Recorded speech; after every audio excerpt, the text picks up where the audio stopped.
राजस्थान। जब भी राजस्थान का नाम सुनते हैं तो सबसे पहले camels, desert safari, traditional dance और मार्वेलस आर्किटेक्चर्स का ख्याल आता है। हाँ, बट राजस्थान की एक और बाजू है और हमने एक्सप्लोर किया वही greener side of Rajasthan, Mewar.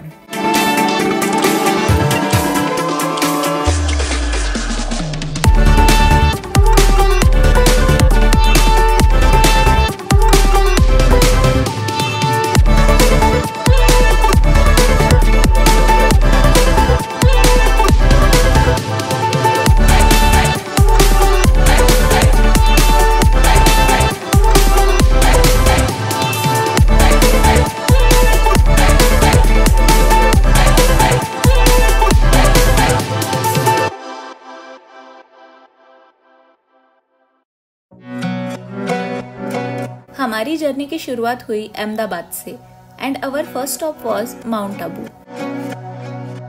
यह पूरा माउंट आबू अर्बुद शेषनाग के ऊपर ठहरा हुआ है, इसीलिए इसका नाम पड़ा था माउंट आबू।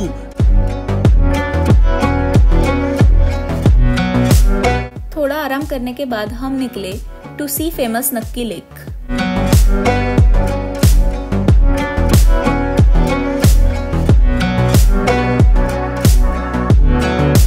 नक्की लेक ये इंडिया की फर्स्ट मैनमेड लेक है जिसकी गहराई है करीब 11,000 मीटर्स और चौड़ाई है करीब 400 मीटर्स।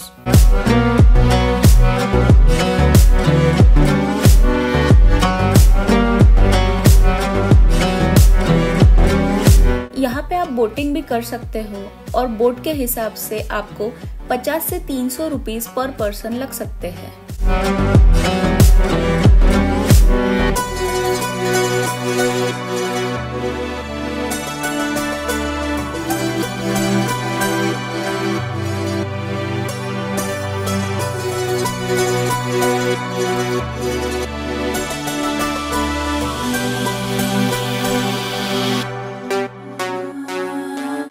सनसेट को एंजॉय करने के बाद you can visit shopping market जहाँ पे बहुत ज्यादा भीड़ थी।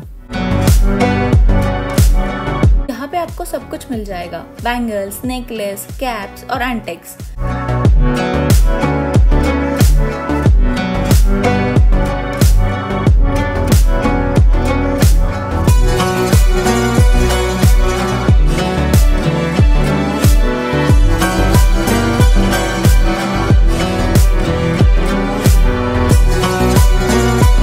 और हाँ, शॉपिंग के बाद रबड़ी ट्राई करना मत भूलना। नेक्स्ट मॉर्निंग हम निकले टू विजिट राजस्थान का हाईएस्ट पॉइंट गुरु शिखर। गुरु का मतलब होता है ज्ञान देने वाला और शिखर का मतलब होता है टॉप हाईएस्ट पीक का। इसकी ऊंचाई है समुद्र तल से 5,653 फीट 5,653 170 मीटर 1700 और 22 मीटर पे ये गुरु शिखर बना हुआ है।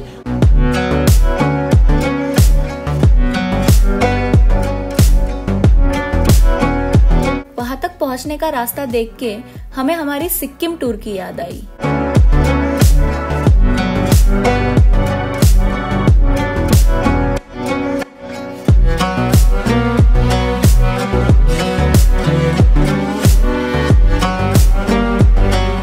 दत्त महाराज ने यहाँ पर बैठ के 5,500 वर्ष बैठ के तपस्या किया हुआ है।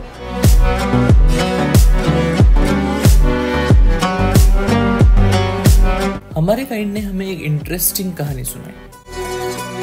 दो पहाड़ी के अंदर टेंपल है, वहां पर लोग जाते नहीं, ये कच्चा रास्ता है, मगर वो दोनों टेंपल अपने को ऊपर से देखने को मिलते हैं। अत्रि ऋषि भगवान का आपने नाम सुना होगा। अत्रि ऋषि भगवान ये गुरु दत्तात्रेय भगवान है, उनके पिताजी का नाम है अत्रि ऋषि भगवान और माता का नाम सुना होगा सती अनसुईया।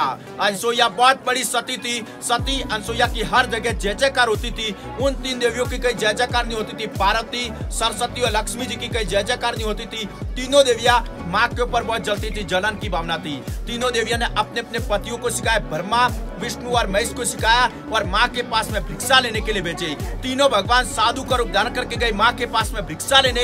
ये माँ तुम कितनी सती हो, हमारे को नग्न होके वस्त्र उतार के नेगेटिव को भिक्षा दे। तो कभी माँ अपने बेटों को कभी नेगेटिव को भिक्षा दे पाती, वापस इस कुटिया के अंदर जाती है और जल का लोटा बाल लेके आती है। तीनों जो साधु खड़े रहते हैं, साधुओं के मस्तिष्क में पानी के 6 छींटे मार देती है। वो 6 महीने के बालक बन जाते हैं। उन्हीं बालकों का नाम होता है ब्रह्मा, विष्णु और महेश, जो माँ बनकर ज्ञान दिया और गुरु बनकर उपदेश दिया। तो इस जगह इस पॉइंट का नाम पड़ा था गुरु शिखर। गुरु और शिष्य की परंपरा यहाँ से स्टार्ट होती। तीनों देवियां चिंता में पड़ गई। पार्वती, सरस्वती और लक्ष्मी जी अपने अपने पतियों को तो भिक्षा लेने भेज दिए थे और शाम तक उनके पतिदेव वापस नहीं लौटे थे, क्योंकि माँ ने बालक बना दिए थे। तीनों देवियां माँ के पास में गई कि माँ, हमारे पतिदेव सुबह आए थे, शाम हो गई है, अभी तक वापस नहीं लौटे। तो माता ने बोला कि पालने के अंदर झूल रहे हैं, जिन जिन के पति हो उनके पहचान के लेके जाइए।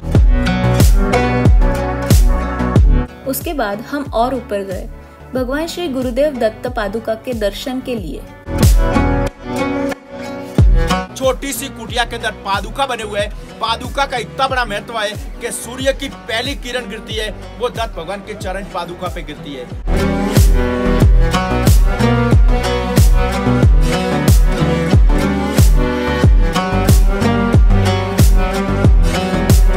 फर्स्ट वाली है ये इसरो वालों की बनी हुई है, जो ग्रह वगैरह चीज किए जाते हैं। नीचे वाला है ये PRL का बना हुआ प्लेनेटेरियम तारामंडल ऑब्जर्वेटरी।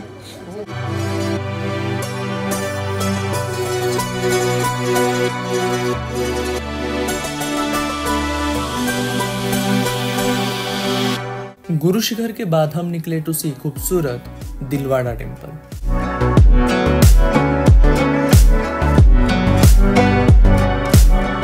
वर्ल्ड फेमस मंदिर है और दिल वालों के लिए दिलवाड़ा जैन टेम्पल बना हुआ है। दिलवाड़ा जैन टेम्पल 1827 के अंदर वस्तुपाल और तेजपाल, पाटन गुजरात के अंदर पाटन के रहने वाले राजा थे वस्तुपाल और तेजपाल, जिनकी दोनों रानियों ने अपने पियर से 9-9 लाख रुपए फरार होके आई थी और दिलवाड़ा जैन टेम्पल का काम चालू करवाया था। दिलवाड़ा जैन टेम्पल का जैसे काम चालू था तो देरानी जेठानी का आपस में बहुत झगड़ा चलता था। देरानी का अच्छा मंदिर बनता था तो जेठानी गिरा देती थी, जेठानी का अच्छा बनता था तो देरानी गिरा देती थी। मुगल शाह, गोखले वगैरह वो दिलवाड़ा जैन टेम्पल के अंदर। दिलवाड़ा जैन टेम्पल 1827 के अंदर 18 करोड़ और 53 लाख रुपए लगे गए थे। 1500 कारीगरों ने दिलवाड़ा जैन टेम्पल बनाया हुआ है। हाथियों और घोड़ों के ऊपर मार्बल लाया गया था अंबाजी, गुजरात से। दिलवाड़ा मंदिर में फोटोग्राफी करना मना है, बट इसकी खूबसूरती को शब्दों में बयां करना मुश्किल है। आप जब भी माउंट आबू आएंगे तो यहाँ पे जरूर आना। एंड ऑफ कोर्स उसके बाद you can do some shopping. हमने पहले माउंट आबू विजिट किया था, इसके लिए काफी प्लेसेस फिर से विजिट नहीं किए, but you can also visit wild life sanctuary, Brahma Kumari आश्रम, चंपा केव और बहुत कुछ। माउंट आबू से हम निकले to visit former capital of Mewar and city of lakes, Udaipur.